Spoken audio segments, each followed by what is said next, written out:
istəklərinin arxasıca getmələri və tulul əməl və dünyada uzun əməl sahiblə olmaları.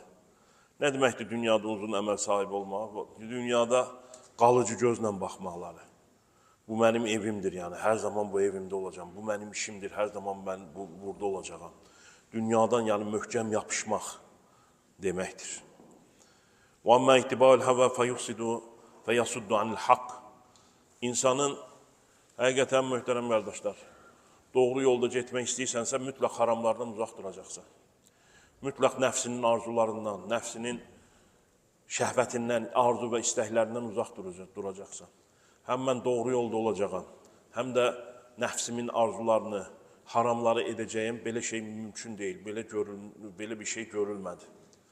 Mümkün deyil ki, mən həm haqq üzəri olacağam, həm də ki, haramları işləyəcəyəm, həm də ki, nə bilim, qumar oynayacağam, həm də ki, içki içəcəyəm, zina edəcəyəm, onu edəcəyəm, bunu edəcəyəm və yenə də namaz da qılacağam, oruç da tutacağam, haqq yolda da olacağam. Təqvanın bir şərti var. Allahın əmr etdiklərini yerinə yetirmək, qadağa qoyduqlardan uzaq durmaq. Bu bir mənalı olaraq müsəlman olmağın da şərtidir. Quran-ı Kərimdə 100-dən çox, 120-dən çox yerdə müttəqilər, ittiqa, taqva kəlməsi çəkir. Niyə görə bunu Rəbbimiz bizə dəfələrlə eşitdirə söyləyir? Çünki qurtuluşumuz bundadır, möhtərəm qardaşlar. Qurtuluşumuz bundadır. Xoşbəxtliyimiz bundadır. Həm dünya, həm axirət xoşbəxtliyi bundadır. Allaha sonsuz həmd sənalar olsun, möhtərəm qardaşlar. Ramazan kimi möhtəşəm bir ayın içərisindəyik. Ramazan görünmədən bizi mənəvi olaraq elə tərbiyələyir ki, elə hikmətlər bizə qazandırır ki, elə bir mənəviyyat qazandırır ki, yəni bunu tərifi imkansızdır. Bu ancaq yaşanır, bu ancaq hiss olunur. Allah-u Teala bizi bizdən yaxşı bildiyi üçün, yəni o toxluq hissidir, o yemək hissidir, onun üzərinə o şəhvət hissi dediyimiz, onun üzərinə o qədər şey yükləyib ki, yəni onu biz kəsdiyimiz zaman dünya sevgimiz də azalır. Mal mülk sevgimiz də azalır. Maqam mövqe sevgimiz də azalır. İnsanların qəlbində yer tutmaq sevgimiz də azalır. Hamısına baxırıq ki, hamısı fani şeylərdir. Hamısı arxasından qaçdığımız şeylər boş şeylərdir. Sabah onların heç birisi olmayacaqdır.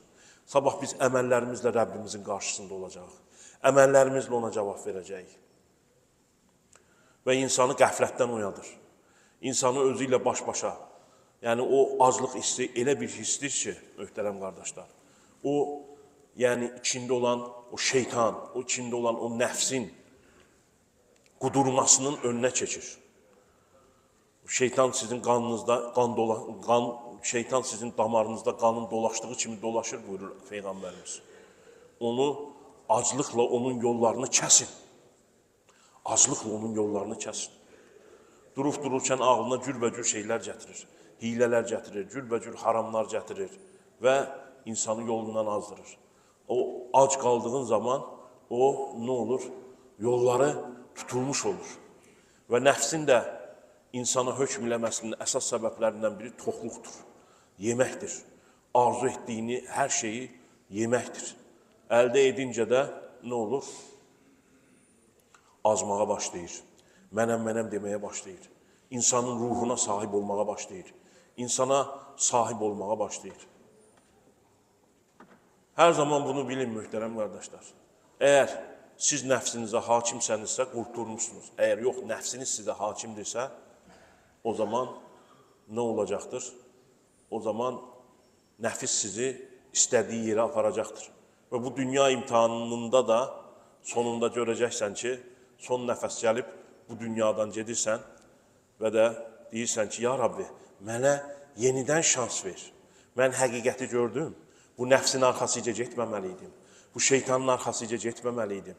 Amma bir daha verilməyəcəkdir. Ona görə də papağımızı qabağımıza qoyub, indidən yaxşı qərar verməliyik, indidən yaxşı düşünməliyik, indidən nəfsimizə hakim olmalıyıq. Bunun yolu da Kutibə aleykumus-siyam kəmə kutibə aləl-ləzīnə min qablikum ləalləkum təttəqun. Sizdən əvvəlkilərə oruc ibadəti fərz edildiyi kimi sizə də fərz olundu. Möhtərəm qardaşlar, Ramazanı artıq yarısından keçdik. Allaha sonsuz həmd sənalar olsun. Ramazana alışdıq. Ramazanı ihya etməyə alışdıq. Artıq bir çox şeyi bilirik. Artıq bir çox hikməti hiss edirik. Bir çox mənəviyyatı hiss edirik. Qurandan həzz alırıq.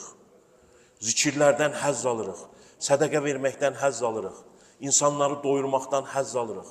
Xidmət etməkdən həzz alırıq. Bir-birimizə təvazökarlıq göstərməkdən həzz alırıq. Təkəbbürdən uzaq dururuq. Bir-birimizə mərhəmət edirik. Bir-birimizə gözəl söz söyləyirik. Bir-birimizə xidmət edirik. Bir-birimizə mərhəmət göstəririk. Bax, Ramazan ayının verməsi gəlişən xüsus da budur. Həqiqətən rəhmət və bərəkət ayıdır. Məscidlərimiz dolur. İnsanlar bir-birlərinə xoş sifət göstərirlər. Salam verirlər. Bundan böyük, baxın, həqiqətən insan elə bir məxluqdur ki, insanı bir 3-4 gün kimsə görmədiyin yerdə bir saxla, insanda anormal hərəkətlər meydana gələcəkdir. Allah insanı belə yaradıb. İnsanı bir-birinə xoş söz söyləmək, bir-birinə gülər üz göstərmək, bir-birisinin qayğısına qalmaq. İnsan ictimai olaraq yaşayır, tək olaraq yaşaya bilməz. Dinimiz nə gözəl bunu ortaya qoyur. Baxın, indi insanlar var, yəni inkişaf edirlər, hər şey var, amma bir-birlərinə salam vermirlər, bir-birlərindən xəbəri yoxdur. Qonşu yuxarıda dünyasını dəyişir, xəbəri yoxdur. Qonşusunda kim yaşayır, xəbəri yoxdur. Niyə? Soyuq bir həyat. Bir-birlərini görəndə salam vermirlər. Amma Peyğəmbərimiz nə buyurur? Tanıdığın və tanımadığın kimsələrə salam ver. Salamı aranızda yayın. Bir-birinizi sevmədikcə cənnətə girə bilməzsiniz. Sizə etdiyiniz halda bir-birinizi sevəcək şeyi öyrədinmi? Əfşüssələmə beynəkum. Salamı aranızda yayın. Ona görə də möhtərəm qardaşlar, bu ayı əlimizdən gəldiyi qədər ihya edək. Bu ayı ömrümüzün hər tərəfinə yayaq. Hər il Ramazan olacaqdır. Niyə görə hər il Ramazan olur, möhtərəm qardaşlar? Çünki, yəni, həqiqətən Allah bu aya elə güc, elə qüvvət verib ki, heç oruç tuta bilməyən adamlar oruç tuturlar. Xəstə adamlar oruç tuturlar. Əlindən gələni etməyə. Bunu başqa ayda etmək mümkün olmur. Baxın, məscidləri insanlar doldururlar. Nəyə görə? Qəlb nurlanır. Qəlb ibadət istəyir. Özündən asılı deyil. Qəlb hikməti ala biləcək səviyyə gəlib. Ona görə də möhtərəm qardaşlar, yəni Allah hamımızdan razı olsun. Keçən həftə söylədik ki, yəni Ramazanın ortalarına yaxın məscid başında dolur. Cəmaat məscidə bir salam verim deyirlər, bir doldururlar. Sonra görsən ortalıqda boşalır. Yenə sonunda Qədir gecəsi gəlir, bayram gəlir. Ramazanda cəmaat məscidi doldurur. Bu iləm Allaha şükür, eyni tempdə gedir. Bu da orucun düzgün tutulmasının səbəbidir. Yəni, indi də Peyğəmbərimiz sallallahu aleyhi və səlləmin orucu necə idi? Yəni, Ramazanın sonuna doğru mənəviyyat daha da artırdı.